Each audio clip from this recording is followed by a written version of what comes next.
अमेरिकेला मोठा झटका। हॉर्मुझ सामुद्रधुनीत युद्धनौका पाठवण्यास 7 देशांकडून नकार घंटा। चीन, फ्रान्स, ऑस्ट्रेलिया, जपान, दक्षिण कोरिया, ब्रिटन आणि जर्मनीनं ट्रम्प यांचा प्रस्ताव नाकारला।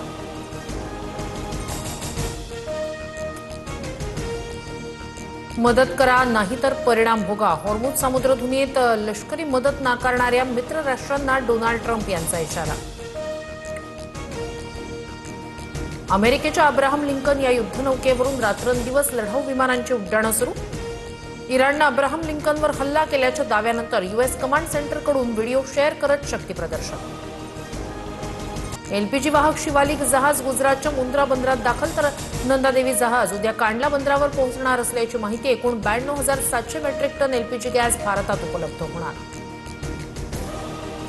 सलग 5व्या दिवशी घरगुती सिलेंडरसाठी नागरिकांच्या रांगा। पुणे, छत्रपती संभाजीनगर, रत्नागिरी, नागपूरमध्ये गॅस एजन्सी बाहेर नागरिकांच्या लांब रांगा।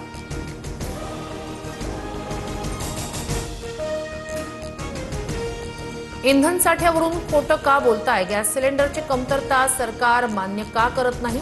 विरोधकांचा सरकारवर निशाणा, तर विरोधकांकडून जाणीवपूर्वक संभ्रम निर्माण। मुख्यमंत्री फडणवीसांचा पलटवार। जितेंद्र आव्हाड यांनी छत्रपती शिवाजी महाराजांवर केलेल्या वक्तव्यानंतर विधानसभेत गोंधळ।